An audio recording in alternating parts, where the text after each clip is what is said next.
Okay, that's too much.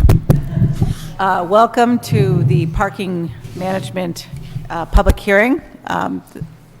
Obviously, we are the select board and we have the parking management team with us.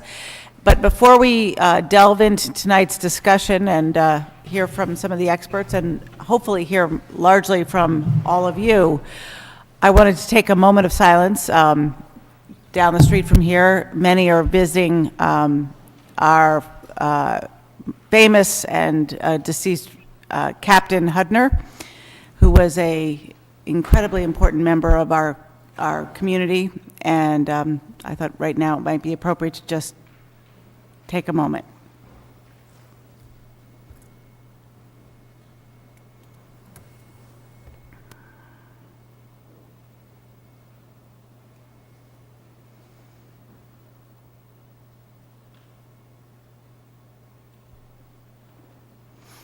Thank you all, and welcome. I'm Jane Hotchkiss. I am this year's lucky chair of the Select Board. And before we get started, I thought we'd introduce the parking management team. And starting with Chief Joe, I think I'm looking at you, all right? 2 of the 12. Oh my golly, okay. Much larger than I had quite anticipated. But Chief O'Connor, and Marsha Rasmussen. We have Allison and Ian from Nelson Nygaard, our consultants. I'm sorry I don't know your last names, so that'd be more formal. And then, of course, our town manager, Chris Whalen. As I said, for those of you who are just entering, we are here to listen to the expertise of our management team, and then to have a conversation. The Select Board is very interested in hearing all of your comments and working through where we are. So thank you. No decisions are going to be made tonight. This is not a voting public hearing. This is a discussion. Marcia?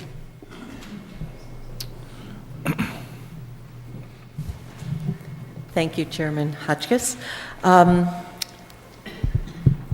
This parking plan that we are now trying to implement has been in the works for a number of years. Back with the 2005 Comprehensive Long-Range Plan Committee, they were looking at the volume of parking that we had available. They were looking at the empty spaces that were out there, and one of the recommendations out of that plan was that we should do a comprehensive parking study. Questions were being asked about, are our zoning requirements sufficient? Are they too much? Should we be buying additional land and converting that to parking? What about a parking deck or parking garage in Concord Center? And so since that, then after that, 2010, we had the West Concord Master Plan done. Again, questions about parking were being raised. 2011, the Chamber of Commerce asked the town to consider changing the hours of operation. And so we had been talking about doing that comprehensive parking study. 2012, we had identified the funds. We went through a formal request for proposal process. We received 3 proposals and selected Nelson Nygaard. They are in the forefront, or at least they were at the time, and I think they still are in the forefront of parking management studies. And they really bowled us over with their presentation. They were able to come in under budget, which was a plus, and kept money on the table so that we could continue to consider some additional aspects of parking management in the town. They were instrumental in looking at the White Pond area for parking and participated in our forum, the Select Board's forum in 2014. They provided guidance as we were doing some initial implementation planning, and provided input on the Millbrook Terry proposals to put in the market at that site. Our study initially focused on Concord Center and West Concord. Concord Center included the Thoreau Depot area, and as well as the recreational areas around Emerson Playground and Rideout Playground. The report that was issued in 2013, after a lot of what we thought was a lot of public input and discussion, was that it was not about parking necessarily, but about all of these other factors: economic vitality, local business health, tourism, our villages, the pedestrian environment, traffic patterns, development potential, bicycling accommodation, and signage. And they provided us with 4 guiding principles, and these are principles that the implementation team took forward. Provide convenient parking for customers and clients, establish clear town and private employee parking areas, accommodate commuter parking appropriately, and protect residential neighborhoods from spillover. Our parking implementation team is composed of 4 different town departments: police, public works, finance, and planning. The department heads from each of those departments, plus division managers and staff, comprise 12 individuals who are part of that traffic management team, or parking management team. And we use those Nelson Nygaard recommendations to continue our research and study in 2014, looking at the planning board adopting parking requirements for bicycles, bicycle facilities in their site plan review in 2014.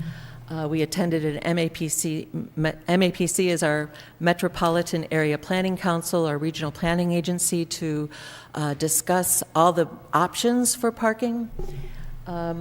We reviewed technologies with different providers and presented a program to the select board beginning in the late 2014 and into the spring of 2015.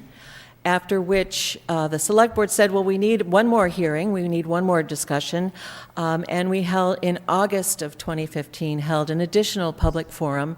And while it was August, we were really surprised that 55 people did attend that meeting, and they represented businesses, and they were employees, they were residents, and we received some great feedback from them. And now I'm going to turn it over to Allison from Nelson Nygaard to provide us with some background about the science and the art of parking management. Thanks, Marcia. Yeah, just to step back in terms of the general guiding philosophies and principles behind the work that we did here and how we approach parking management. As you well know, parking is at the center of everything. As we discussed, it's related to economic vitality and business access in your town centers. But it's also related to how everybody accesses everything. The more people that walk and bike and take transit or commuter rail to your area, the less demand you have for parking. And everybody that does park in your downtown area also walks. So if the walking connections are good, that balances how people access parking in different areas. Maybe people don't park in a certain area because of the streetscape and urban design conditions of that area. And it also relates to how everything functions on a daily basis, and also what potential you may have if you are going to change any uses or do any changes in your downtown area. Just stepping back and recapping the timeline of the process from when we had been involved. As Marcia said, we stepped in 2012, and there was a pretty extensive both data collection and public outreach process. We inventoried all of the parking supplies as they appear to a user on the street in both Concord Center and West Concord.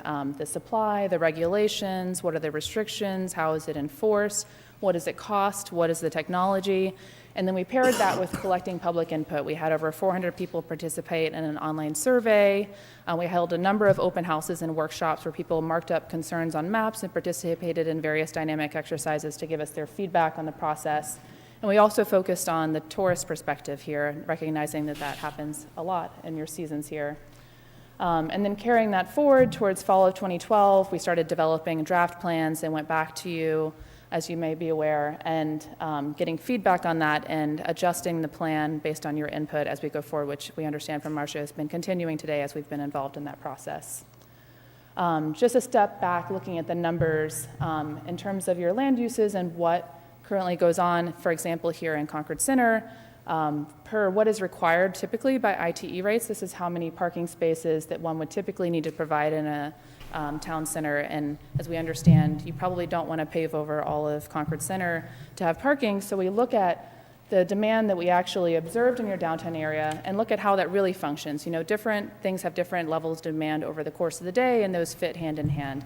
Residents may leave a particular area and businesses come in, employees come in and park in those areas, showing that you have 3,400 spaces in the Concord Center area and a gap between the peak of demand when there's 1,900 cars in the center and about 1,300 empty spaces, and it emulates a similar activity from what we observed in the field from what one would expect through the modeled demand. So I'm going to pass it over to Ian just to talk a little bit more about the principles behind the parking management. Thanks, Alison. Just to sort of introduce ourselves as Nelson Nygaard, both Alison Fletcher and myself, Ian Banks, we're with Nelson Nygaard. We've been here for, I think both of us have been here about 5 or 6 years now. And we are part of our parking and transportation demand management practice. And so we typically, around the New England region, the Mid-Atlantic region, we are working in lots of numerous different types of cities, different towns, all of which have their own unique aspects relating to parking, mobility, just transportation demand in general. And one of the things that we've obviously heard about, we've been following along with the town and their implementation plan. It's not as though we do these plans and then move on to the next town. We know what Marsh has been doing with the town and with the select board, and really trying to engage you, which is why you're here tonight, but also trying to implement the plans that the city has gone through with the community. And one of these obviously has been smart parking. We know the introduction of the new meters and how that has been received by the community and is being used by the city. And so some of the benefits of the smart parking and the meters that we have in the town right now, obviously the goals overall are easier to find parking, and we'll get into a little bit more detail of that as we go through here. It creates options for lower parking rates, reduces the circling for parking. Obviously, we know that if the more parking is filled up, the more people drive around town, just driving, trying to find that solitary empty space. That can obviously be helped by signage and wayfinding, but also it reduces the reliance on time limits. And again, we'll get into a bit more detail about how that actually happens. And then individuals, with the reduction of time limits, individuals can actually purchase as much parking as meets their needs. So they could, if they're just going to pick up their dry cleaning, they can pay for 15 minutes or actually have those 15 minutes for free if the meter is set up that way. Or if they're going for a dinner, they could actually go for dinner and pay for 2 hours, but perhaps they're having such a good time with their friends that they need to extend for another hour or so. You can simply do that by going either out to the meter or doing it by your phone or some kind of web app. So these are the benefits of smart parking. And this is along the lines that the city is beginning to approach. The city, the town is not there right now. We have the ability to do that in the future, but with the meters that are actually on the street right now. And we'll get into a little bit more depth about this. And so the fundamentals of parking pricing is you can actually have demand responsive rate adjustments. So for example, a week ago, the seasons are changing, the weather's getting a little bit colder, the demand for the town centre is diminishing a little bit. It's before the holiday season. It's sort of beyond the typical fall season. And so parking is not at a premium. And so what we would typically do is to begin to lower that rate. There's not as much demand for parking. And so you can actually have a rate which is perhaps lower than what it would be in the middle of summer when there's lots of tourists in town and people are looking for that parking. And so to be able to make that parking more available, you actually increase the cost and try and push the people that are going to be here, particularly for a longer period of time, to some of the outlying parking areas where perhaps parking is cheaper or even free. And so conceptually, this is an example from a project that we've done in New Haven. And there's actually parking zones. And so conceptually, you would have a core area within the town centre, or perhaps in West Concord, where parking is at a premium. We know that those parking meters are really high demand almost throughout the year, or at least particularly through certain points of the day. And then as we move away from that core, the land uses are perhaps less in demand. And so some of that parking costs begin to reduce in cost. And again, but we all know that parking by time of day changes as well. There's typically core hours where parking is much higher than typical.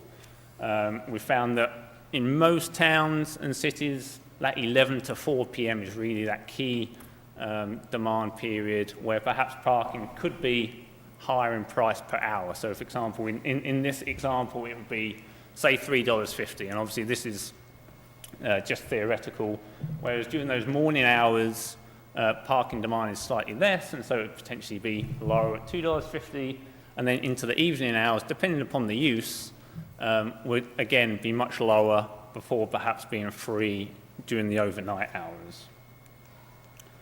And again, one of these key aspects is being able to adjust the parking rates as we collect data. As these smart meters actually collect the data on a daily basis, they can begin to adjust the times and the prices of those times. And so again, from our New Haven project, it was trying to get that sweet spot of, yes, we want people to park here because we want the economic vitality of the town, but we also want to be able to have people to find parking. And so there's nothing worse for a business owner or as a community for people to come into town, they want to spend their hard-earned dollars at the town shops and retail and restaurants and businesses, only to go, there's no parking. I'm going to go down the road where I know I can find some parking. And so really try and find that sweet spot. And the way that we can do that is by potentially adjusting the rates to meet that demand. And again, the town is not there right now. We have the ability in the future to do that with the meters we have, but for right now, we're not, certainly not at that point. And so again, as I mentioned, it's really about trying to get that sweet spot of targeting around 85% occupancy on that block. So in any typical block, that would be perhaps 1 or 2 spaces per block that would be open at any one time. And so people who are wanting to find that space can actually find that rather than circling traffic around town, creating to congestion, perhaps some safety implications. And we do that by potentially using the benefits of these smart meters. And so what we had actually provided back in our original study was a couple of different areas for both the centre as well as West Concord as well, about how we could potentially manage the parking in terms of pricing, whether or not there's time limits. And you can see this in the report that we did from the 2014. So we have this for the city centre as well as for West Concord as well. And it varies whether it's around around the commuter rail, or around different land uses. But what actually happened is that the city, to their credit, didn't actually take into account all of our recommendations. They realised, and Marcia realised, and the select board realised, that this has to be implemented in piecemeal by piecemeal. And so ultimately we may get here, but for the time being, there's other items within the plan that have actually gradually been rolled out. And Marcia can come up and give a little bit more detail about how that's been rolled out. But Alison and I will be here to listen to your comments, perhaps respond to those comments should we be needed to. So we look forward to hearing your comment.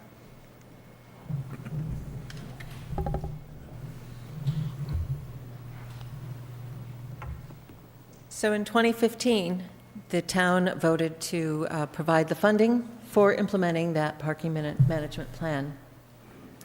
And we debated the various options and proposed to the select board that We have a limited increase in parking fees in the high-use areas in Concord Center only. Everything else would remain at the 50 cents per hour in West Concord and the Thoreau Depot area and in the more remote locations around Concord Center. There was only one area where we proposed extending meters, and that was down Main Street because of the high use along Main Street.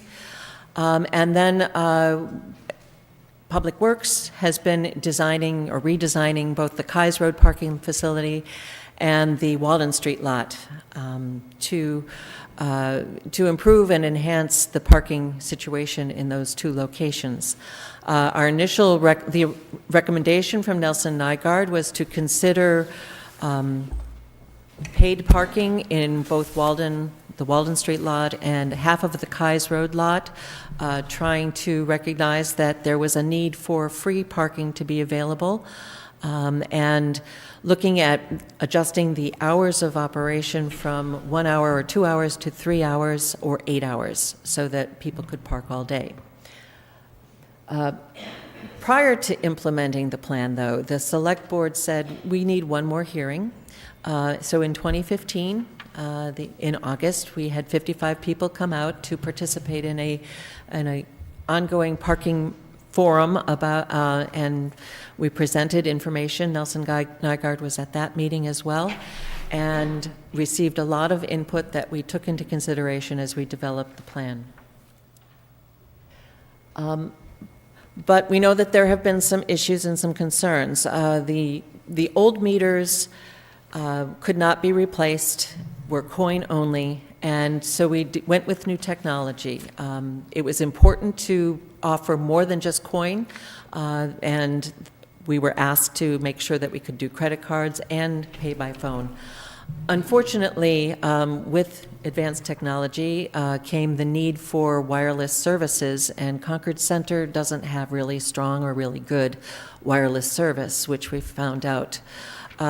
So we had the meter provider had two different wireless providers that they used, and one would work in one location, the other would work in another location, and we were working through the spring to try to define which would be the best solution.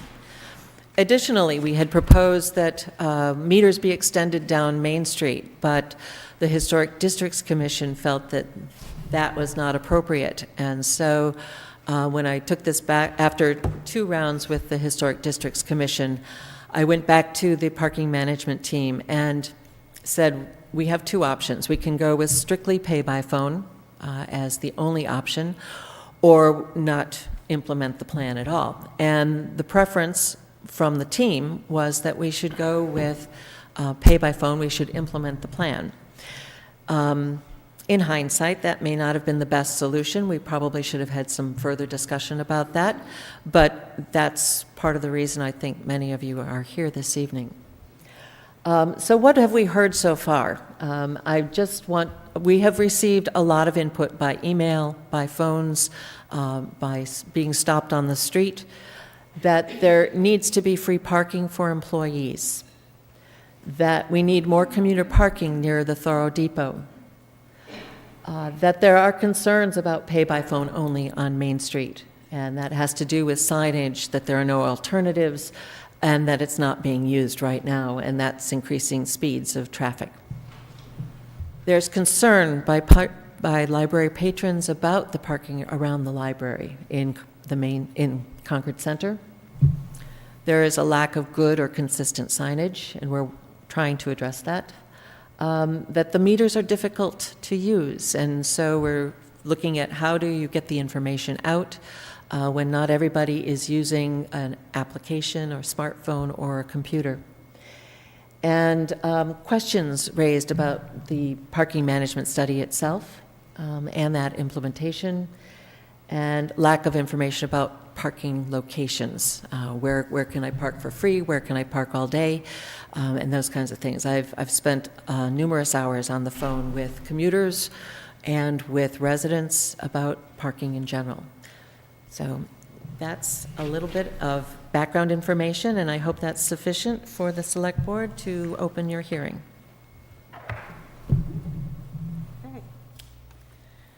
So I guess we'll need a motion to formally open our hearing, or not? I don't think No? that's necessary. Okay.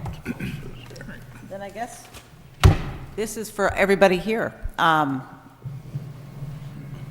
This is a public hearing to hear from the public. And if I might add, there was a sign-up sheet, or sign-in sheet going around. I hope everybody has an opportunity to at least let us know who you are and where you live, because it's really important to make sure that we have done our outreach. Thank you. Great. And that's equally true for when you come to the mic, because this is being recorded and we are interested in all the feedback. So who will be the first brave? There's a mic right there. Please come up to the mic and introduce yourself. Hello, my name is Shreya Swami, and I work at ATA Cycle. It's located at 93 Thoreau Street. I live in Brookline, so at least 5, sometimes 6 days, I commute from Brookline, Massachusetts. So typically I drive because it is the most convenient way to get to work at that hour in the morning. And we're open from 10 to 7, so it's a pretty long day, maybe pretty regular for most of you guys. And the issue I've been finding is not just needing free parking for employees who work at local businesses, but also having to move my car every 3 hours. So typically if I'm working with a client, and a lot of our clients travel from all over the world to come to our special bike shop in Concord, Mass. So it's a pretty special place and a wonderful business. I really do love working there. But having to run away from a client to move my car every 3 hours so I don't get a ticket is pretty challenging. And we share spaces at our building at 93 Thoreau with dry cleaners, Kinko's, with a driving school, also with a law office. So there are very few spaces to accommodate all of the employees, even though we only have about 5 people who work at the bike shop.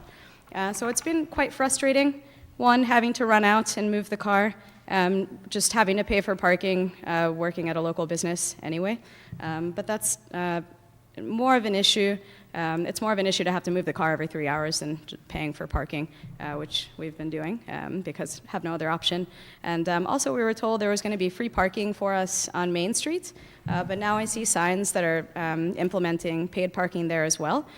So I'm happy to park farther away, and I know my colleagues are as well, but if there's going to be meters there, it's going to be harder for me to run as fast as my legs can take me from the shop to Main Street to move my car again and then come back.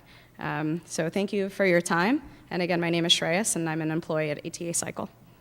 Thank you. Come. Microphone, please. Hi, I'm Laura Levan, Nimrod Drive. My concern is about the pay-by-phone meters, and I wondered if anybody has done any studies into the security of paying by phone. So I guess that's my question. Can I just clarify, when you say security, do you mean the security of? How safe is it for me to use my phone in this wireless place? You know, Okay. I'm probably not going to do it, but I haven't done it yet. Okay. Hi, I'm Shelley Metzenbaum, 185 Elm. So I'm just frustrated as a resident where I all of a sudden have to pay for meters and things that I didn't. And so I have started to try and understand what's going on here. And my first question is, what are the problems we're trying to fix or the benefits we're trying to gain? And it feels to me like we need a list of those problems and then solutions to them. So whether it is employee parking or it's commuter parking, and if it's regular commuters versus occasional commuters. But when I actually looked at the parking plan, because the last select board meeting, you said, go look at the plan, we finally got it online, so I did, or it made it easier to find. As far as I can tell, there's a 60% or so, and we saw it again in that graph, about a 60% utilization. So it's not a parking shortage. What we didn't see was peak load demand, and so that would probably be good to have. But it just feels to me like we actually should have a list of the problems and actually have some thinking about how do you solve it. Is it residential parking stickers or what, so that you're not going to get overlay into the neighborhoods. But I feel like when I look at this plan, what we're missing here is a sense of both the problems we're trying to fix and how this fixes it, as well as the benefits. So if it's really about revenue, well, what's the increment we'd have to put on, the property taxes, if that's really what this is about, which I don't think it is. But I feel like what we've got here is the London solution. I laugh because Jay Walder went from living in Concord to going to fix the London, performance-based pay kind of thing and the peak load influencing. These are kind of great solutions, but we're not Yale, we're not London. And I think what we need to do is preserve our small town feel and actually solve the problems we're trying to fix. Thank you. Okay. I appreciate the enthusiasm, but this is a public hearing and we want to let everybody speak. Thanks. Gary Palmer, 46 Pine Hill Lane. So really, trying to build upon what other people have said, I am all for technology, okay? I am all for technology. But I will tell you right now that I get, with a Samsung S8, one of the latest phones, 2 bars, 4G, 3G, maybe 1 bar, okay? So going to the library or in front of the grapes and trying to get internet connection is virtually impossible, and it's pretty poor throughout most of the town. So we have this Cadillac solution, okay, but it's unusable. And if you don't have an S8 right, and my husband doesn't, he has an S6, he doesn't get the kind of reception that I do. So I think a prerequisite for this pay-by-phone smart meter technology is adequate cell coverage in this town. That's number one, okay? So that's kind of a prerequisite, and it's not your talking on your phone, it's your data, right? There's a difference. Okay, you guys get that. In regard to the security, when I give someone my credit card, because I've done cybersecurity, I would like to know, is my credit card being stored on a server in this building, in the cloud? And if so, what are the protocols and process that are being followed to ensure that I don't have data vulnerabilities and cyber, and I mean, look, they're hacking you, okay? I get that. But what is the procedures? How is my data being secured? Mm-hmm. And I'm good enough to be able to understand when you tell me what services you're using and if there's 24/7 monitoring, right? But I don't know where these reports are. I don't know the cell coverage report, and maybe it's online and I just don't know it, and I don't know about the data security. So those are my 2 questions, and without that information, I don't feel that we should go with this until we have that information. Thank you. Dawn Rennert, 39 Revolutionary Road. We've lived in Concord for the past decade, settling here because of the great schools for our 4 children, the deep historic roots of Concord, and the town center, which is not only Norman Rockwell charming, but also welcoming and functional. I'm a co-owner of the Concord Bookshop, one of, if not the largest retail spaces in the center. I believe that a town center is only as strong and attractive as its mix of business, retail, and restaurants are, and that whatever parking revenues opportunities exist for the town, they derive solely from the health of these businesses that bring people into the center. I'm here tonight as a resident and merchant, very concerned about the parking changes that have taken place over the past year or so and the effects they've had on both the economic health of the center and our relationships with customers. We currently have no fewer than 6 types of public parking in the center: 15-minute drop-off spots across from 51 Walden, the 2-hour Walden Street lot, timed and all-day parking in Kais Road lot, coin-operated meters along Main and Walden, and the elitist pay-by-phone option further down on Main Street. The variety and inconsistency is confusing and unnecessary. I was looking at the Nelson Nygaard plan, and the first principle listed includes the mandate, keep it simple. I have emails, letters, and verbal comments from customers who have addressed me about the new parking systems because they've been told that retailers requested these changes. For the record, this retailer was never surveyed and certainly did not request any changes to the traditional mix of metered and free parking that has served the town well for many years. One person who spoke to me said, "I used to like coming to Concord, but parking is such a hassle. I'll go to the mall or go online." and that is no way to foster a healthy town center. Let's go back to the drawing board. Keep it simple with low-tech coin meters and time-limited street and lot parking. Surely the revenue generated from these and any enforcement tickets can fulfill the needs of the town's parking fund. Thank you.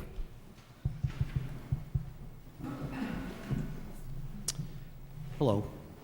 John Hickling, 111 Monument Street. One of the issues that I do not see on this chart is that of public safety.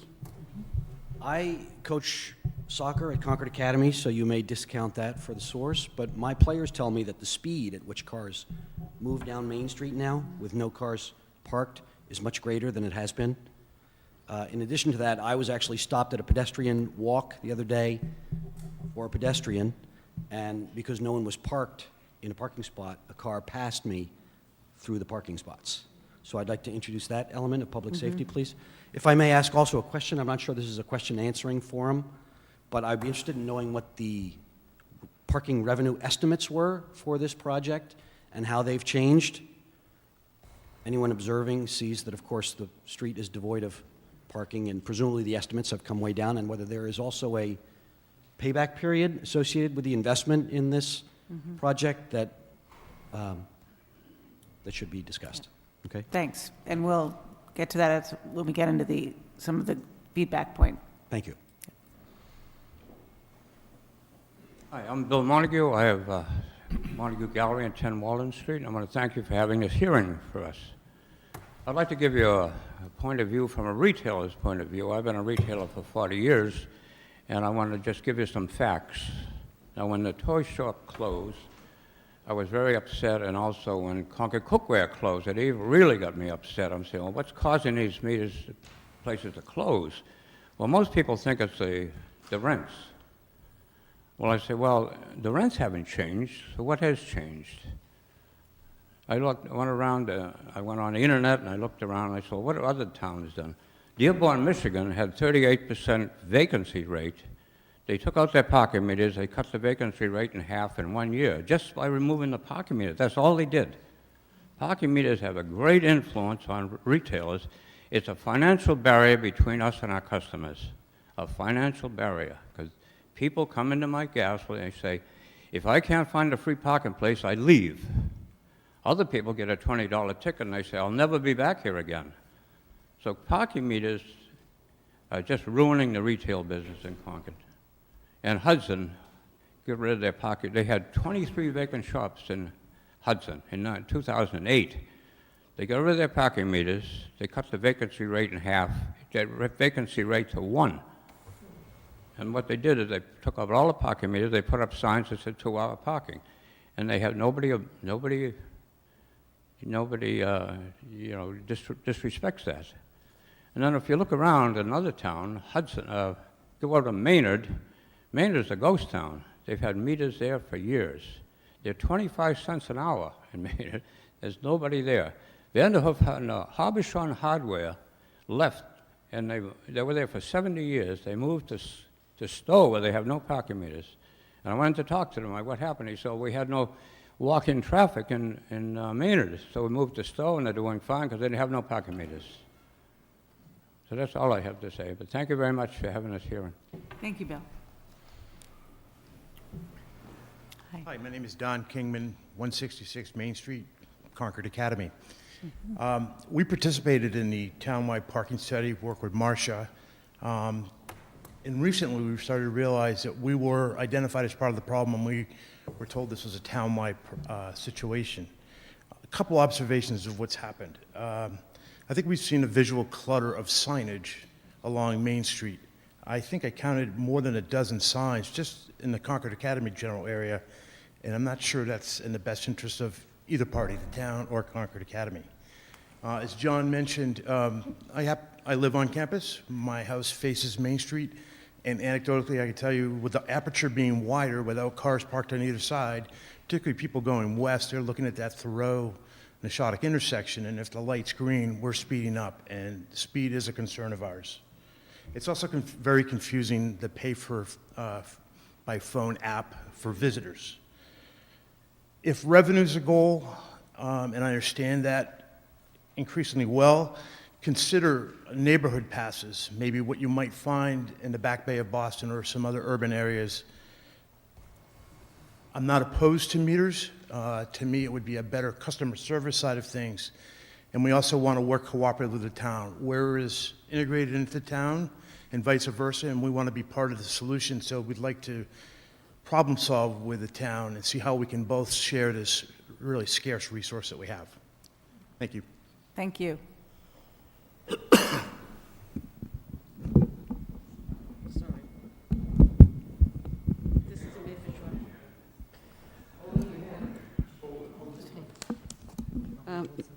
Thank you. Okay. Mary Weinberg, 26 Hillside Avenue in West Concord. I've lived here since 1979, so I think that makes 38 years. And I love both West Concord and Concord Center. And I also am a designer, so I always look at everything when I drive. And for 38 years, when I come into Concord Center, after I pass Thoreau Street, I always look on the right at the beautiful old houses and the different political signs, and on the left at all the Concord Academy buildings. So I was surprised to see parking spaces, because in 38 years, I think the only time I've ever seen that area filled is when they have homecoming day or parents' day at Concord Academy. I have friends that live on the other side.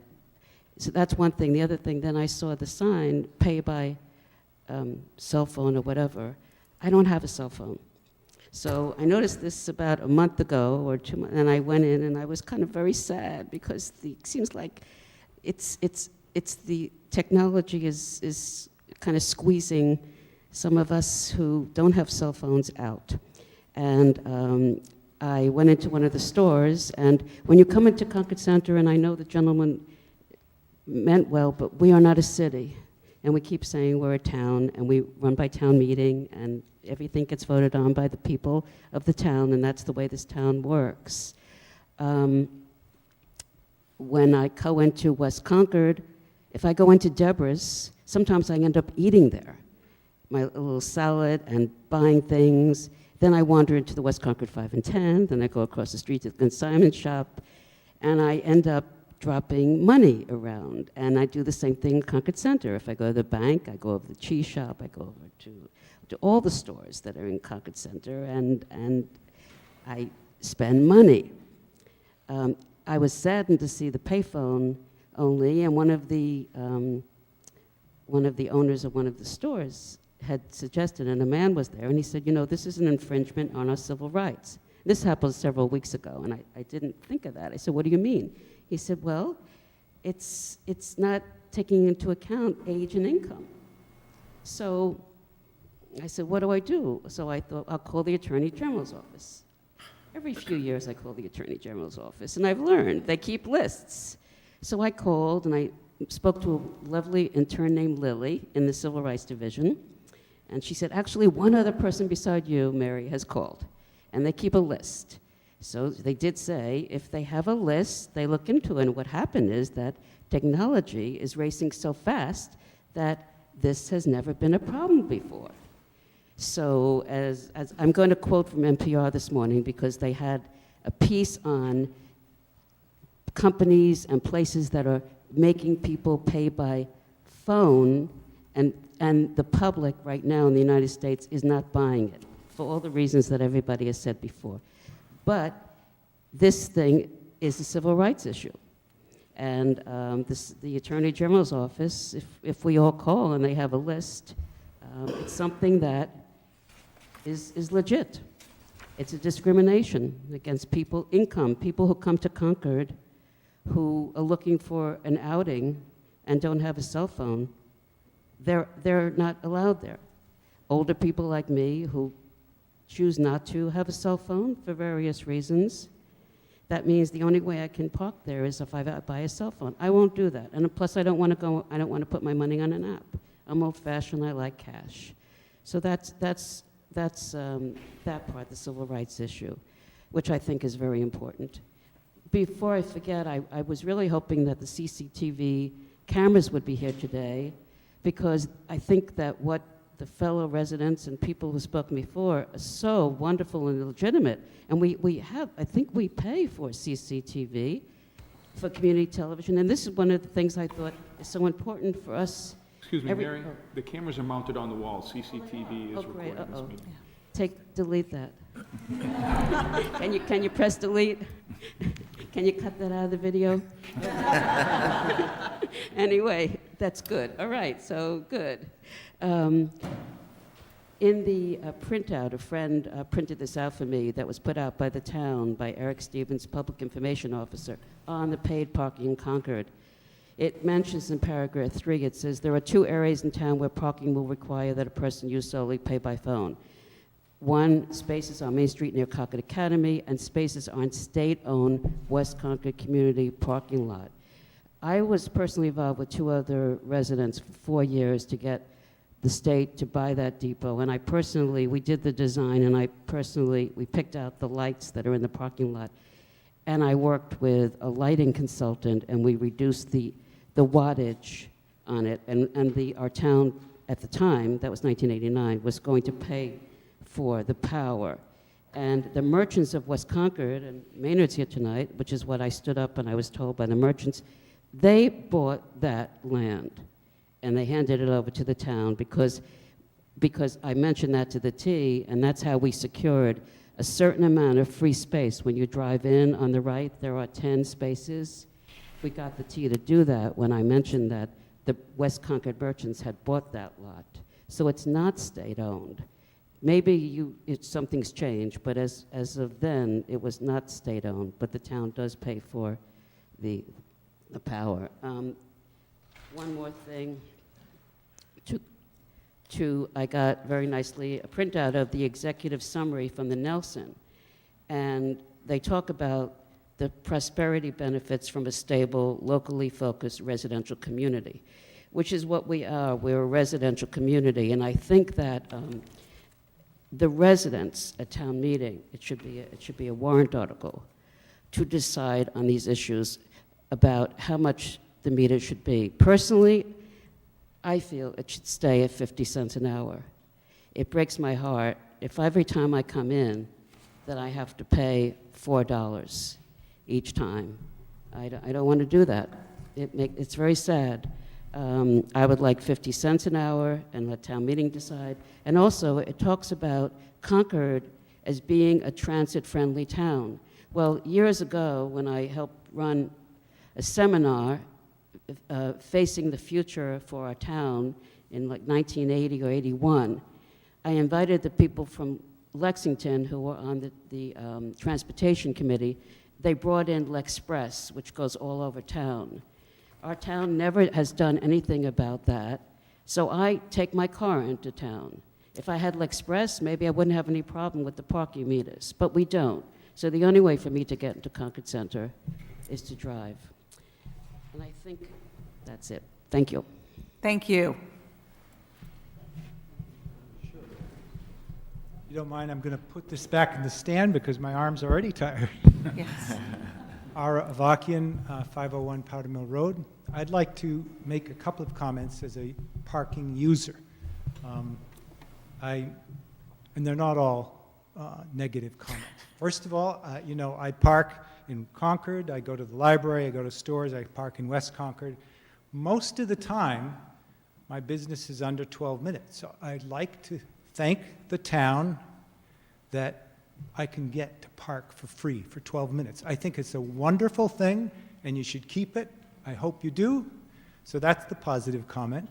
I've lived in Concord for 40 years. I do have a cell phone. I just recently retired from over 50 years of programming computers, so I'm familiar with what's in here. I probably have over 100 apps on this. I do not have the pay-by-phone app, and I'd like to explain from a user's point of view why.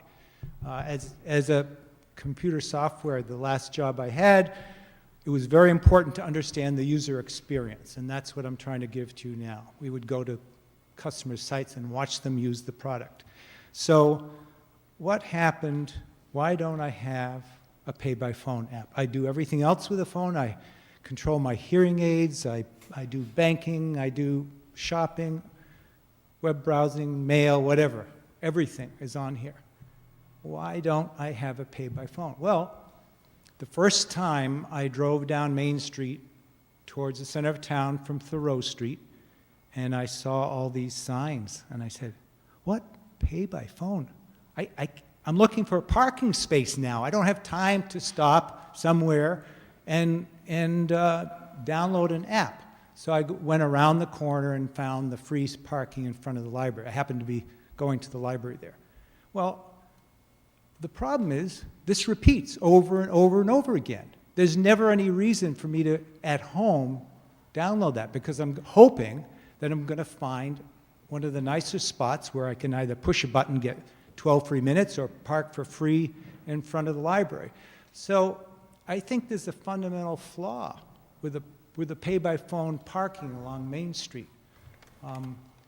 And I have one other comment, and then I'll finish up as quickly as I can. From reading the reports in the journal, the main reason meters weren't put in was because of a Historic District Commission decision that it wasn't appropriate. Well, isn't it possible for that decision to be revisited? Isn't it true that the signs with these strange numbers that go up by one, and I'm still not even sure what number I would use if I were to get a pay-by-phone thing, isn't it possible that those are equally disturbing to the neighborhood? So I'll end with that. Thank you very much. Thank you. Maybe I can, no, I guess not. Darn. Hi, I'm India Heschenstein. I live on 167 Elsinore Street. I agree with what some folks have said about what I would call the alienation of segments of our population. I'm really concerned about the rapid growth of technology in our society and how it's alienating already disenfranchised people like the poor and the elderly, and just the people who just aren't technically savvy. And it creates. I was at the hospital the other day watching an elderly couple try to pay their parking ticket using one of those machines, and the stress that they experienced. I mean, it was, I started to cry just watching them. I had to pay their ticket for them. It was that bad. So anyway, you know, I hate to see that happening in this town. But the other thing, the main reason that the big thing that I really want to talk about to all of us who have become addicted to our cell phones and this new wireless technology is that I don't think we have any idea what we're getting into in terms of the consequences to our health. And it's just beginning to be talked about. And these smart parking meters are just another piece of that. And what I'm realizing is that without me being aware, our town of Concord is well on the road to becoming what's now being called a smart town. And there's a lot of uproar happening in California about this right now. And the telecom companies are increasing their demand for antennas and 5 towers. They're demanding 5G towers to power their technologies now. So we are like kind of blindly walking into this relationship with these big companies that could damage our health and the health of our children. And I have numerous friends who live in Concord right now who are what's called hypersensitive to EMF. And it's intolerable for them. And I became aware recently about an antenna that's being considered to be put into the cupola, I don't know if I'm saying that right, cupola, of the the umbrella. And I was wondering, I know maybe you can't answer this now, but if that was being motivated by the need to add wireless access for these smart meters. And if that's the case, this is an exact example of what I'm talking about. And I learned last night from the CLMP meeting that they've already installed 800 smart meters, which in order to be used and hooked into their network required 600 microwave repeaters that are now on light poles throughout our town. So that means that already, without us being aware, our town is being filled up with this wireless technology, and we're walking around in increasing levels of microwave frequency. And I wanted to offer you, Marcia, and other folks, an article, a report that I found that was prepared for the town of Eugene in Oregon, extremely professionally scientific report about the effects They hired some folks to help them understand the consequences. And it goes through basically what the consequences of becoming a smart town are. So I would appreciate it if you would take a look at that. It will save you hiring someone yourself, I think. And thank you for listening to my concerns. Thank you very much. Good evening. My name is Richard Wenzel. I live at 125 Hillcrest Road in Concord. I've lived here since 1973. It's about 44 years. There are many topics to discuss about Concord's parking situation, and I know there's limited time, so I'm going to focus only on two aspects. First, what is it? Okay, thank you. It's good advice. First of all, I went back to the library and looked at the executive report for the parking plan dated 2013, executive summary. And in that plan, I concluded, based on what they said in the text, Concord does not have a parking problem in the retail areas. And in the plan, it said,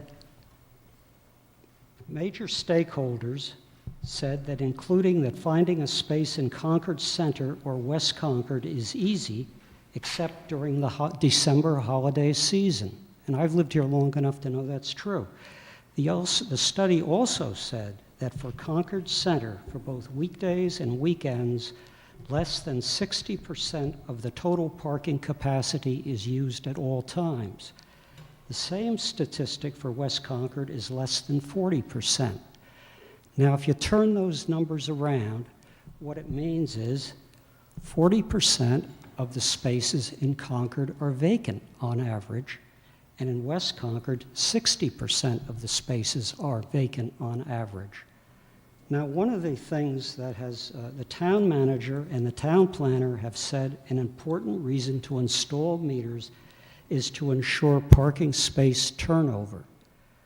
Well, when you consider 40% and 60% vacancy, their rationale is not supported by the facts and the consultant's report. The second point I would like to make is I think the parking plan should be reviewed in its entirety and modified because I think it's overkill. And it's going to cause problems for residents, tourists, retailers, their employees, and the entire town. The first thing I questioned was why, given the analysis in the consultant's parking report, did Concord town officials decide to expand meters on a broad scale into areas where no metering has previously existed? I do not know what the reasoning was exactly, but I think a factor may have been that if you look at the parking account, which has been distributed, it's available for distribution. During the time the consultants prepared the report in the year 2013 and 2014, there were losses in those 2 years. And I think the town manager and the town planner may have wanted to offset the losses by expanding the parking meters into new areas. The town manager confirmed the need for more revenue in an article in the Wicked Local, March 1st, 2017. Mr. Whalen said, we need more revenue. I think that we should view the imposition of additional parking meters as a parking tax. And it's going to change residents' habits. I mean, for example, every time you go downtown to get a haircut or you go to a beauty parlor, you're going to pay a tax, additional tax to park. Visit a bank or the post office, go to a funeral at the Congregational Church, park in the parking lot for 2 or 3 hours, you're going to pay a tax. Shop or browse in a local store, you're going to pay a tax. Now, the alternative is to patronize stores with free parking in Concord or go out of town. And my wife and I just did that recently to buy a pepper mill because the local cooking store closed. We went up to Acton to the nearest store. Other people are going to do this too. So in closing, Concord retailers are already at a disadvantage with internet retailers due to the Massachusetts sales tax of 6.25% sales tax. Why do we want to further penalize them with a parking tax? Why do we want to penalize their staff by forcing their employees to pay a tax to park? Why do we want to tax residents and tourists just to park their cars when the consultants reported no parking problems and there are lots of available vacant parking spaces? Thank you. Thank you for your comments. And before we go any further, I just wanted to, for the record, the word tax, I think, has been repeated a number of times, and that's not what this is. It's a discussion about a parking management approach. So I just want to be very clear that I hear you, but Mr. Whalen has couched this as, in the press, as a revenue raiser. I appreciate your opinion. I just want to be very clear that that's a word that has many meanings, and that's not what we're discussing tonight. Okay, Thank you. Fine.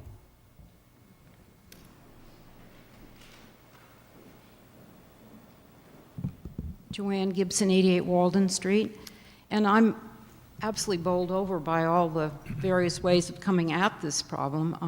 I'm going to sort of just stick to one thing that I'm upset about, and that's the signage. I was on the Long Range Plan Committee of 2005, which is soon to become somewhat obsolete, but I think there were some truisms that need to go on through the times. And I'm just going to read one paragraph from a letter which I sent to you on September 15th. And it says, on page 94, paragraph 2 of the 2005 long-range plan states, the proliferation of street signs detracts from the historic and rural nature of the town. While signs are necessary for safety, they can negatively affect the historic and rural nature of the town when placed in large and sometimes unnecessary numbers, so as to mar a scenic vista or obscure the facade of an historic building. And the paragraph goes on to suggest that redundant signs should be removed and the placement and type of new signs be carefully considered. I can't, there are 20 new signs, and they're ugly. Parking meters might have been ugly too, but I was also on the Historic Districts Commission, and I don't know, I wasn't privy to the conversation of the either or, but all I know is nobody's parking on Main Street. You don't need the signs, just please take them down. Okay, thank you. Good evening, I'm Sally Sanford, 25 Academy Lane. I want to circle back a little bit to a comment that Ms. Metzenbaum made earlier on about identifying what were the problems we were trying to solve. Have we solved them? And I want to comment on the problems that have gotten created, one of which hasn't been mentioned particularly extensively yet this evening. Academy Lane, as you know, is adjacent to Concord Academy, and it's a very tiny little street. It's often used as a traffic cut-through street if traffic's backing up in Concord Center. Since you put the meters in on Thorough Street between Belknap and Main Street, the all-day commuter parkers who used to park there are now going elsewhere, and they're going to Academy Lane. You've put a 3-hour time limit on the north side of Middle Street, and the residential, the quiet quality of the residential streets that are in Concord Center have been very negatively impacted, as you've created a new problem in terms of the quality of life of residential living, because so many all-day parkers are now parking on residential streets that have no meters or time restrictions. So I hope that as you look at what were we trying to solve, what have we now created, what new problems have we created, that you'll also consider the impact that you've had on small residential streets in the center. Thank you. Good evening. I'm Maynard Forbes, 27-3 Concord Green and 106 Commonwealth Avenue in West Concord. I've been involved in a retail business in West Concord since 1951. Not actively for the first 20-odd years, but pretty actively since 1980. I would like to take my comments in two different ways. I would pick up on a previous speaker who talked about the parking survey. When you do the survey in August and July, when everybody's off cushy on the beach or in the mountains, yes, there are lots of parking spaces. And I would submit that the 50% of the parking spaces that are available or were available during that time were probably over at Rideout Field, some of the parking spaces in Junction Square, and down Bradford Street. I know that the parking spaces behind my building are pretty regularly used, and especially the hours from 11 till 2 o'clock. There's a continual rotation of cars around that parking lot. It's privately owned, though I was told the other day that by somebody who had a little minor scrape with a truck that it was a public parking lot. I have the requirement to provide spaces for my workers, my tenants, and my customers. So in that way, it is a public/private parking lot. With that in mind, we might look at the figures and the assumptions of the parking survey. The second part is parking meters in the different villages in Concord. We have different requirements. Walden Street and Main Street definitely have their own. Thoreau Street has their problems. They want more parking for the depot. I would probably agree. West Concord has a big parking lot, which at some times is not fully used. Some of those people are parking in my parking lot and occasionally get a nasty note that says, you know, probably unenforceable, but that if you keep parking here, you'll be towed at your expense. The parking meters in West Concord are at least within a block and a half or so of the MBTA parking lot are a necessary item. If not, the street parking spaces will be occupied by MBTA parkers. We've had problems even up on Central Street with people parking, so that residents there can't get in and out of their driveways because of it. So as you start to think about that, remember there are differences between the three villages. Thank you. Thank you. Hi, I'm Sheldon Hines, 74 The Valley Road. I've been concerned about two different topics. The first is the electromagnetic radiation, which is acronym EMR. It's definitely a danger to our society. Certain people in this room have called it, something that's been debunked. It has never been debunked. The evidence has simply gotten stronger of the dangers of it. In Concord Center, the only way to address the lack of coverage by Verizon is to provide a facility there, but under the bylaw, it's very difficult to find, it's difficult to find a spot which conforms to the spirit and rules of the bylaw. Secondly, I want to talk about the lots that are within Concord Center and the lot behind the Five and Dime. The lot behind the Five and Dime is full almost all the time, especially at lunch hour. There are lots of spaces available on the side streets, but there's no indication that those exist or are available. And I think the town needs to advertise that you can park on side streets and make side streets available and where they make sense. And there should not be any kind of restrictions on parking in that lot unless the owner wants to do so. On Walden Street, the lot there is currently free, but under the parking plan, soon it's going to be have parking, it won't be parking meters, but some kind of system will be used to charge for it. And that's simply going to cause major problems for the merchants, the banks in Concord Center. I think that immediate steps should be taken to cancel any attempts to put parking charges on the lot in Walden Street. Furthermore, if there's a deficit in the town parking program, the solution is to get rid of parking meters, because that's the cost of installing them. They can be sold to some other community. And go back to having parking limits and have the limits vary, and bring back the meter, friendly meter maid that we used to have. She was wonderful, and people didn't mind getting a ticket when they talked to her. Thank you. And yeah, she retired, and I think she's since deceased, but she was a wonderful person.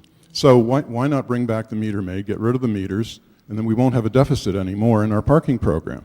And the merchants will be happy. We'll have full occupancy in our stores, and by all means, get rid of the pay-by-phone parking on Main Street.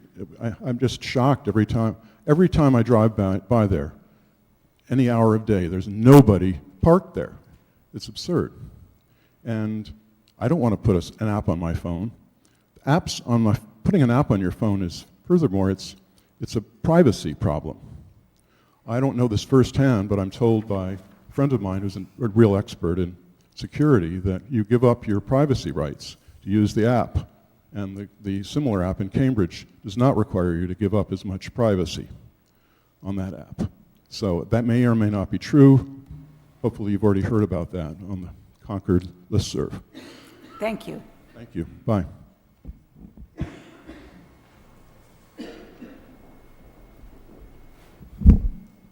Good evening. My name is Patricia Clark. I'm a 28-year resident of Concord on Belknap Street, both ends of Belknap Street. Started out near Concord Academy. Now I'm on the other side. I'm here also because I work in Concord Center at the Sarah Campbell store, and find that on a daily basis, customers are complaining about the parking. I wasn't aware, so I'm coming in sort of on the end of this, that there was a problem with parking in Concord. My whole life takes place actually in a 2-mile radius between Belknap Street, Main Street, maybe over to Crosby's and back. I find that the solution is completely out of touch with the tone, spirit, and rhythm of Concord. People come here for the history and the signage.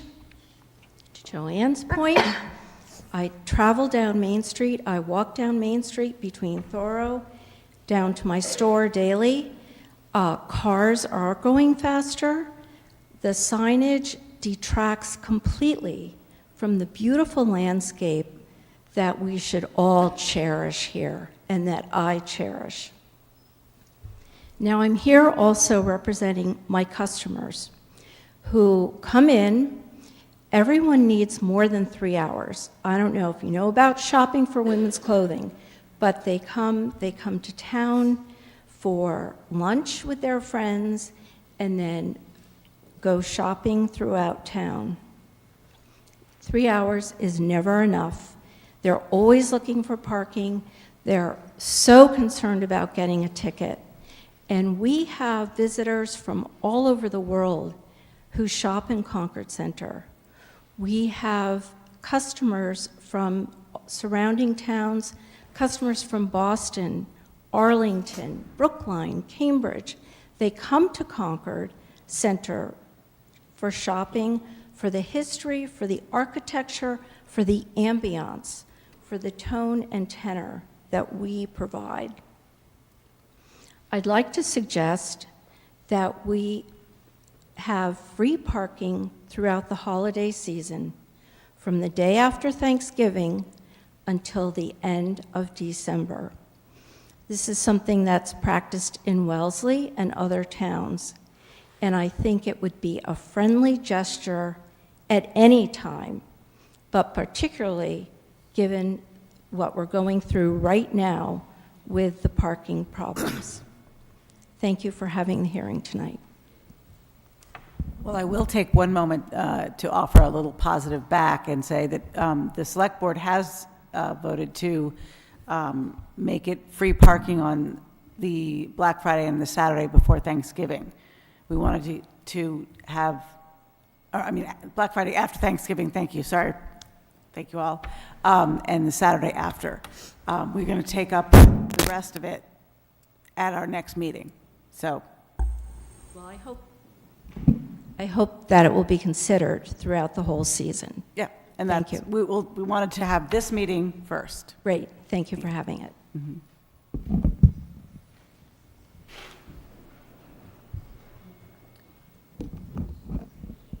Hi, my name is Amy Simon. I live at 1373-1 Monument Street. I have been a resident of Concord for over 20 years, and I've been a part of the Concord Academy community for over 20 years. So I'm going to state a few things that have already been stated tonight, but I think it's important to reinforce.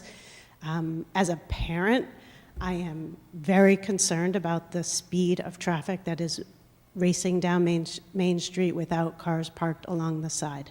I think that is an urgent concern that the town should address right away before there is a tragedy.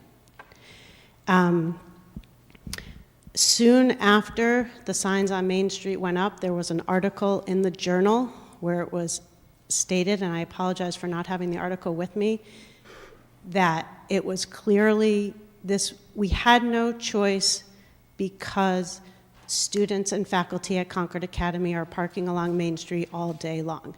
I don't think that is true. All students are given a sticker for their car. All faculty are given a sticker for their car, and they park in the student-faculty parking lot.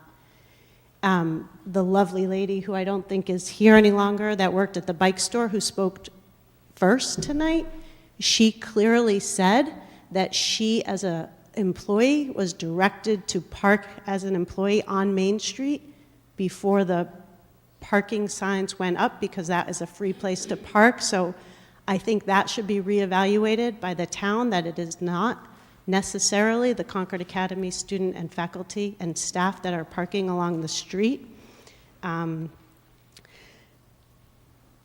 Signage-wise, I do not live in the historic district, but many, many, many of our friends do. And over the years, it has been so funny to hear the stories of the hoops that they've had to jump through to get what they want done at their house through Historic Commission.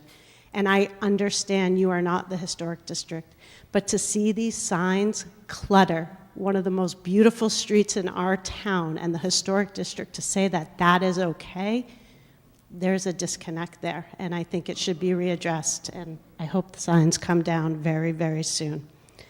From a Concord Academy perspective, like I said, I have been involved for 20 years. There has been a lot of development at this campus, and the leadership that leads our Concord Academy community is nothing but respectful of the historic nature of our town and works collaboratively with the town on every project that we undertake. So I would highly encourage you to work with the leadership at Concord Academy, because we never want to be part of the problem, we just want to be part of the solution. And I have one last question. I am such a rule follower. I do go to the app when I go to campus, and I go to campus on a regular basis almost every day, whether it's volunteering or helping on campus, and I do go and open the app and I do pay, even though I don't think anything's being checked, and I don't think I'd get ticketed if I didn't at the moment, but hopefully that won't start. Why is there a service charge every time I use the app? There is a service charge for me to use the app. So if somebody could look into that and let me know, I'd appreciate it. Thank you. Thank you. It's the first I've heard. Yeah.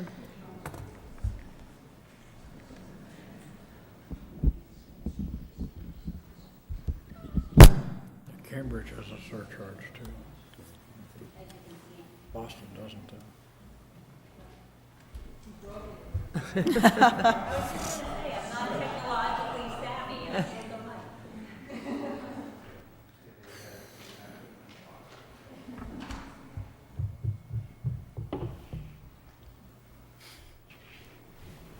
I think we're good.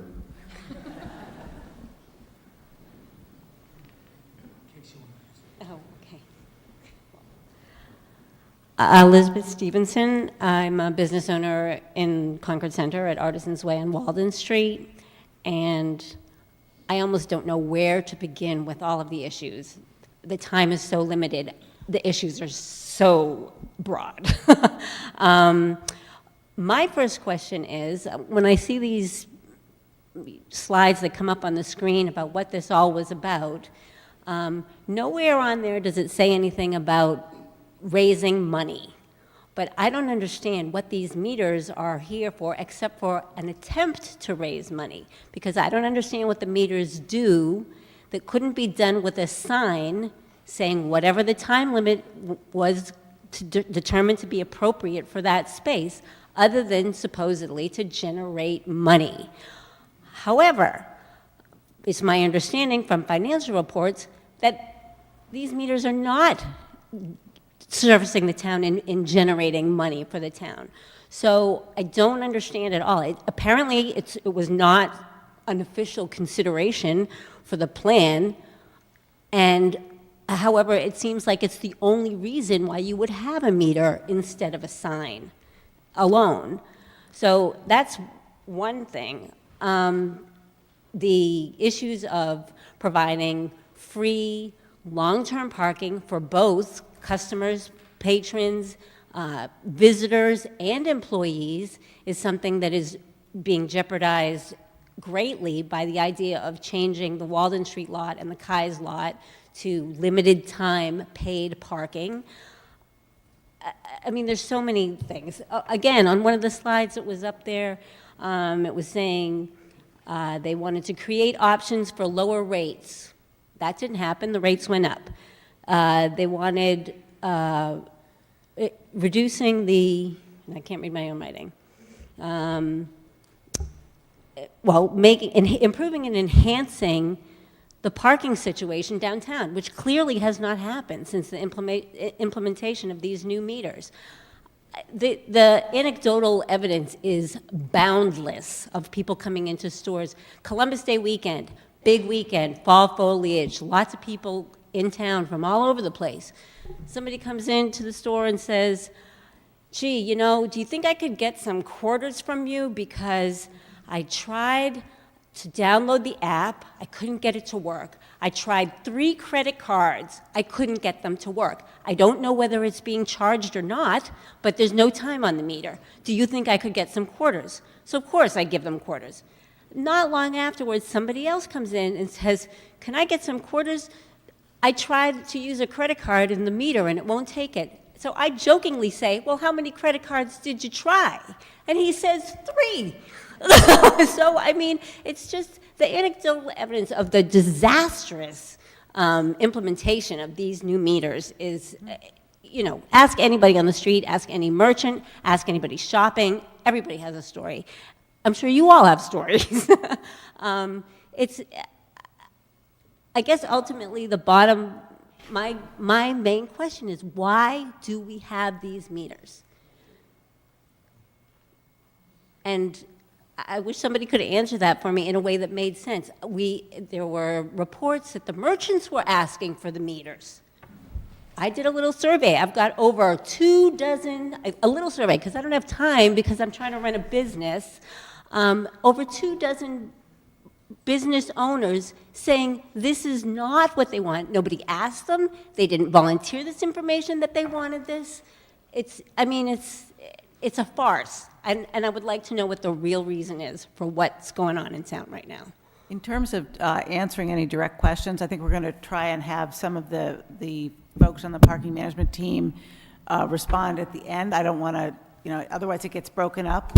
But I would, in order to let everybody who wants to speak and allow for some answer time, just if you have a question that's already been asked, if you could skip to one that hasn't, that would be really helpful. Thank you.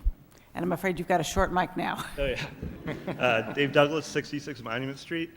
It strikes me that two underlying assumptions of this plan have changed since the process started 4 years ago. The first is that retail's under a revolution that none of us could have foreseen or expected. We don't know what the end of it's going to be, and the best thing we can do at this point is to is to strengthen our retail, local retail, in order to help it battle this out, whatever the battle is going to turn into. The second assumption seems to be that whatever worked elsewhere is going to work in Concord. Whatever worked in New Haven, let's bring in some consultants who've done lots of cities.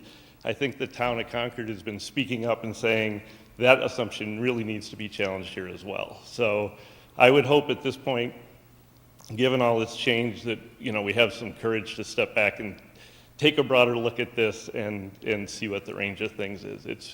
It's possible right now that the right smart internet-based solution is to use eBay, put the meters on it, and move on. So, Thanks.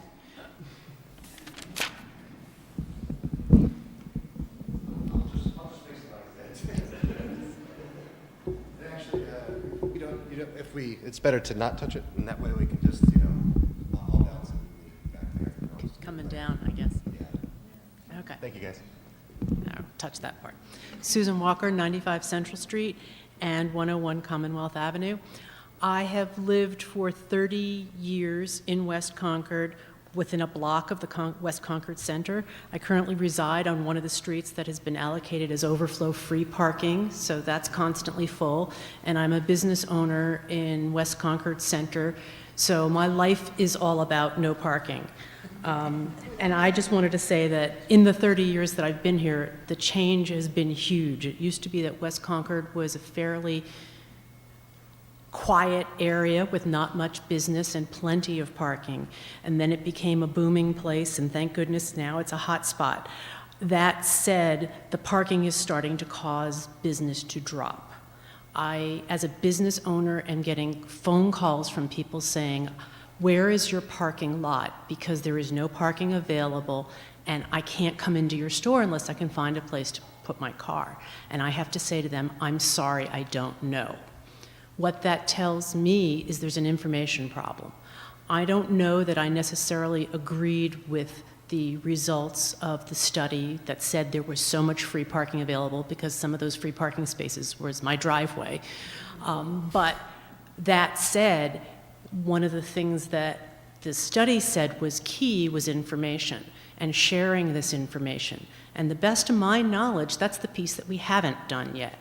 So why would you restrict the parking that you currently have to squeeze out people and not tell them where the new parking is? I understand there's issues with putting up signs, but I would let you put a sign on the outside of my building that says, this is where you can park if you want to shop in my store. I would gladly hand out pieces of paper. I would tell the customers that call me, this is where you should park. But as a business owner, no one's told me where I should tell my people to park. As a resident, no one's told me where I can park so that I can run an errand in town. It is so easy to do shopping online. As a resident, I want to support local business. I am a local business. But you know what? If I can't find a parking space, I'm going to go online and have Amazon deliver it to me in 2 days.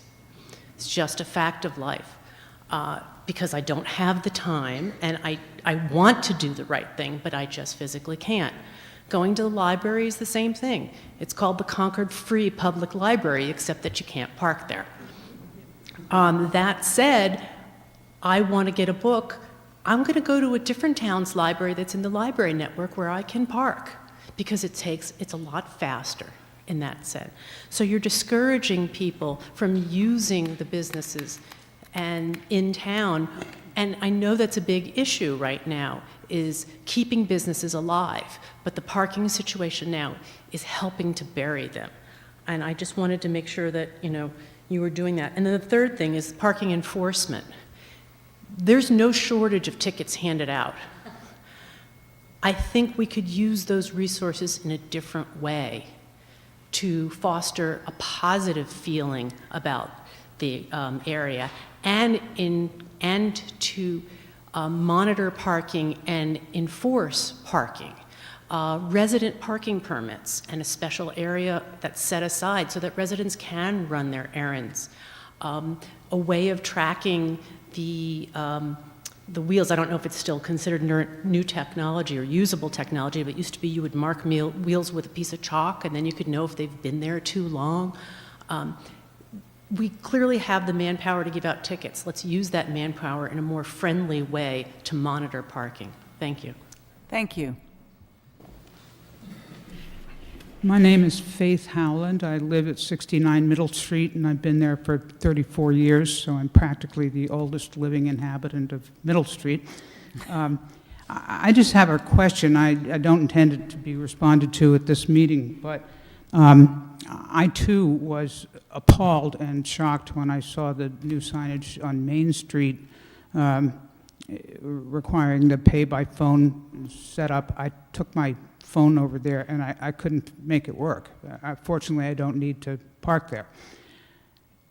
I understand that the pay-by-phone was seen as the only option by the Historic District Commission.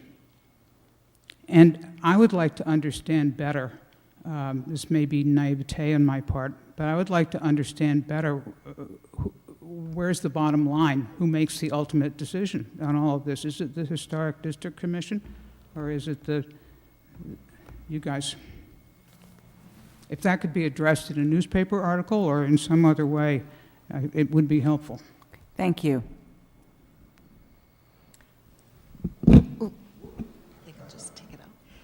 Sandra Meyer Cohen, 55 Hosmer Road. Just a couple things that haven't been said. I noticed on the plan that all the things that were presented here were quantitative. There wasn't really anything that spoke to qualitative issues here. And I think, I mean, we've lived here over 20 years, and to me, Concord Center is a gem, and West Concord. And I find now with the parking, it's very uninviting. It's uninviting to people who live here and to people who are visiting and people who are trying to use the resources in the town. And I feel a concern and I feel an empathy for particularly the storekeepers here because, you know, we live in such a beautiful town. It's very diversified in terms of the kind of resources that are in the center. I'll just speak about the center for right now. They work hard to get the right, what's my word that I'm, no, just the right merchandise, the right services. It looks physically beautiful all year round. And you know, certainly Concord's known for some of the historical things outside the town, but people come to our town, and I've always taken a lot of pride. I always felt good of how visually beautiful, and all the shopkeepers, the choices that the town has made to keep the town diversified. And I just find that the parking just makes it very uninviting, and I feel great concern about the results of that. So I had wished that maybe the plan had mentioned some of the qualitative issues. I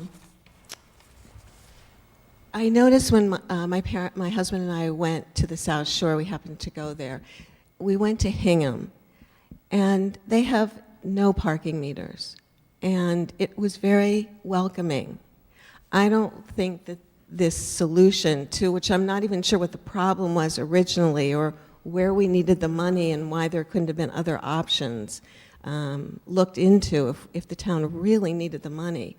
And it was so wonderful. And we went to Rockland, which I don't think has the wealth that Concord has. And we went in somewhere and we said, "My, there's no parking meters." And she said, "Yes, we're just a small town."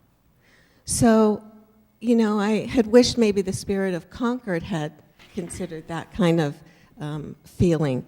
And just the last thing, one of the things that I notice of people taking up the free parking spots, particularly on the weekend, has to do with bicyclers come to Concord, they park their car there, and they leave it all day and they bicycle to wherever they're going. One suggestion might be to, I don't want to say the word signage, but somehow get parking for them somewhere else because they can ride into town. Thank you. Thank you.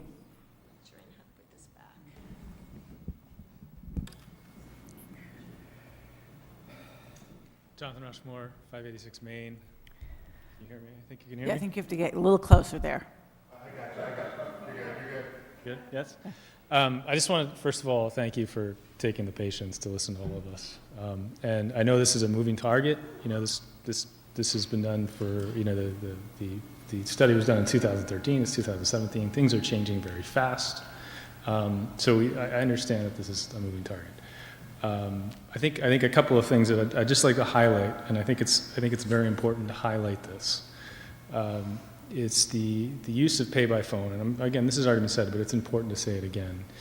If we are biasing that people with a certain technology or a certain class that can afford a smartphone or have the ways to use a smartphone for parking spaces in a public venue, for those against those who don't, which often has an economic undertone to it.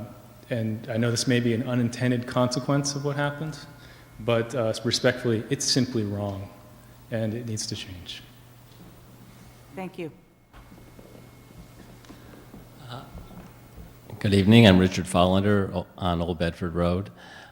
Just to follow up real quickly on the point about the pay by phone, my guess is that it's an illegal operation. I don't see how the town can force me to divulge my information to a third party in order to park on a public way. I'm just guessing that it's that.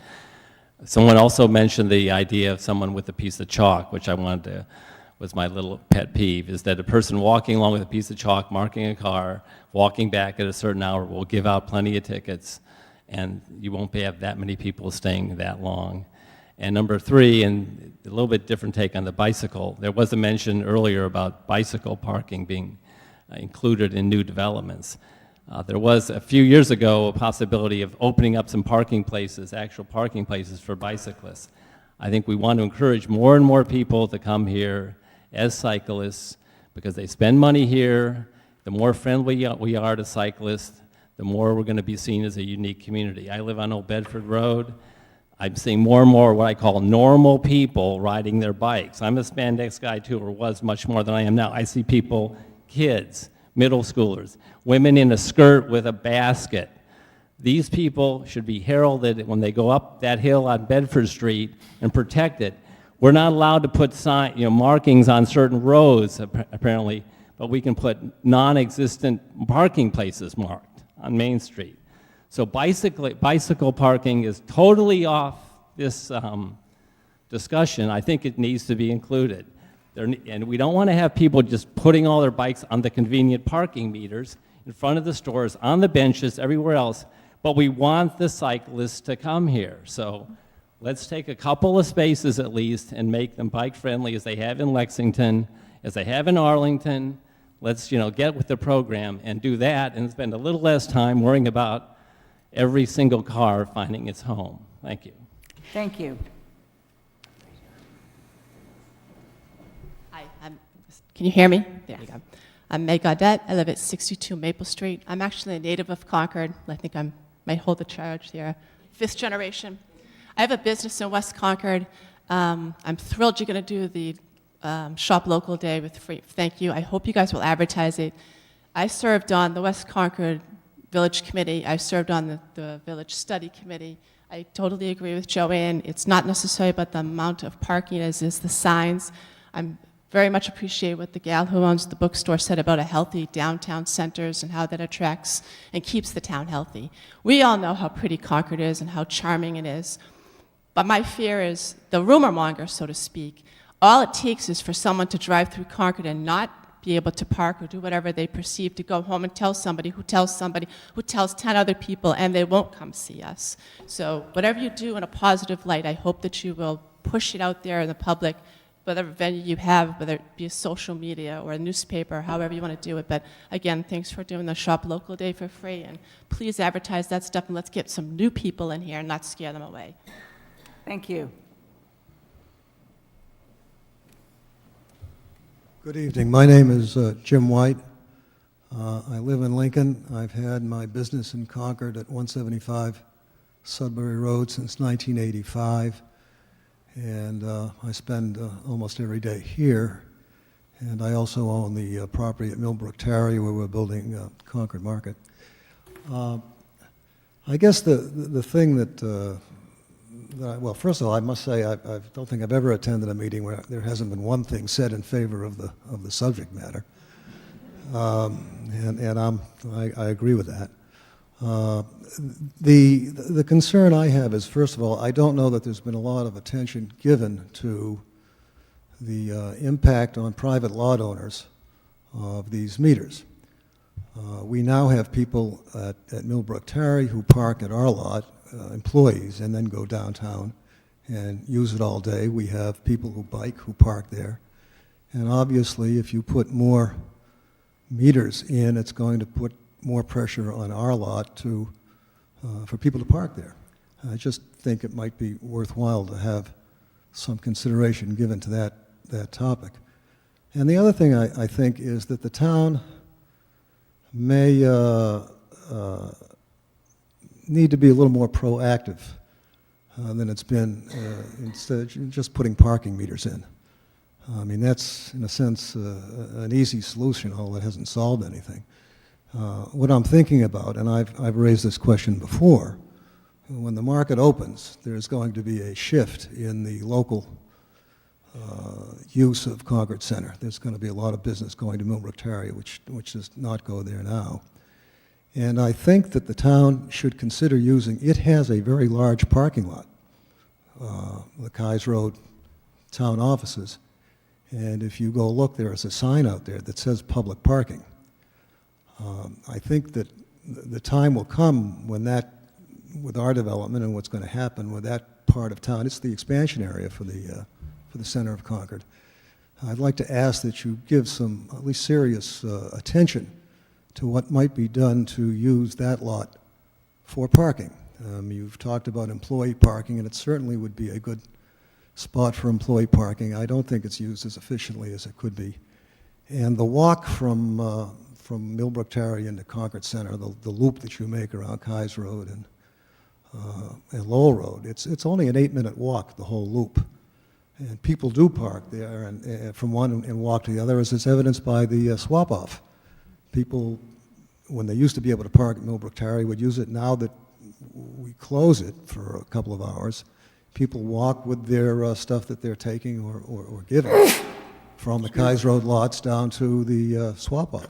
So that part of the center, I think, deserves more attention than it's been given in these parking studies. It's been given no attention, and particularly the town lot. Thank you very much. Thank you. Okay. Well, I hesitate to say that we have no more questions or no more comments. Marcia, do you want to take a stab, or along with your able team, of covering some of the many comments? Yeah, I can try. Okay.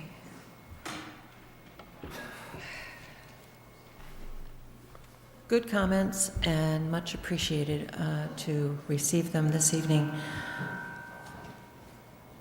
I don't have the specific information on the security of pay by phone, but when asked about that question, they provided us that they do meet current standards. So I will have to get back to you on the specifics of that information on the data security.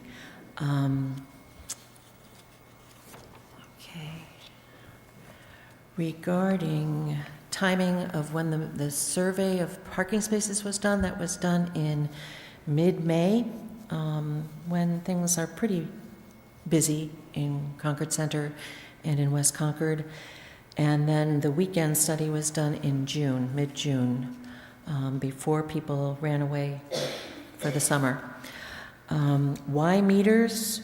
Meters have been in place since the 1960s. The funds that are raised are used to stripe parking spaces and crosswalks, as well as to pay for the staff to enforce those timing, and has been in place since the 1960s. So all we did to start with was to replace the old meters with meters that had greater options for paying, because one of the things we heard is that people don't use coins, they don't carry coins anymore, and we wanted alternatives in terms of credit cards, and pay by phone. Let me see.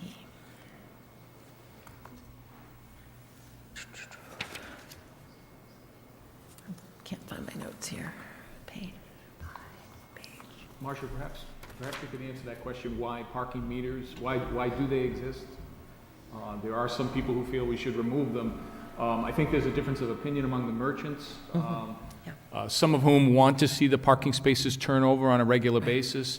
Others may not have strong feelings about that, but we have heard, I think that Jane O'Baggy from the Chamber of Commerce was here earlier. I don't know if she's still here, but we've heard from the Chamber of Commerce consistently over the years that many of the merchants do want to see, for businesses that have walk-in traffic where a customer might only stay for 15 or 20 minutes before moving on, they want to see the parking spaces turn over on a regular basis.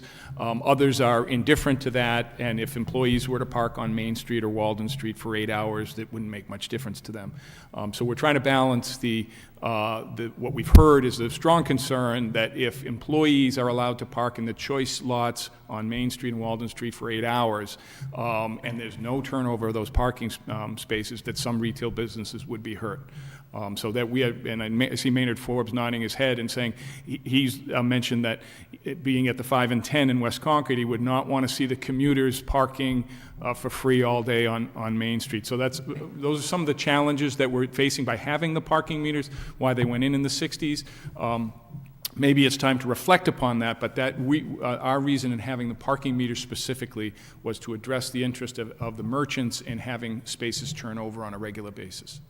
And Chris, am I correct that last year at town meeting there was a warrant to do away with meters and that warrant did not pass? That's correct. I mean, it's not, if you will, not a totally new topic. Right, right. The pay-by-phone only option was not driven by the historic districts, other than they did not approve extending meters down Main Street. The pay-by-phone option, given that it was the only available to us, and the HDC does not have purview over the signs. Their only request was that the color be a dark green, and I was able to persuade pay-by-phone that it needed to be dark green. So it was a recommendation from the implementation team that we pursue whatever alternative or option to implement the plan and then assess where we were. So I think the information that we're receiving tonight might help answer that question about the pay-by-phone on Main Street. And on the funding, if I can just comment on that, I did provide, the finance director provided the one-page sheet with the where the money goes, and my comment on needing money. The town adopted a parking fund under state law, again in the 60s, I think it was, and there's restrictions on how the town may use the money. So we don't raise parking fees or issue more tickets in order to buy fire engines or dump trucks. The funds can only be used for the things that you see shown there. And there was a time when funds were diminishing, and we asked town meeting to fund the purchase of those new meters. The mechanical meters were malfunctioning in that you could put your 50 cents in for an hour of time, and you'd get 45 minutes, and you might come back to your car and have a ticket there unexpectedly. So that was the reason we replaced the meters 2 years ago, was they were malfunctioning.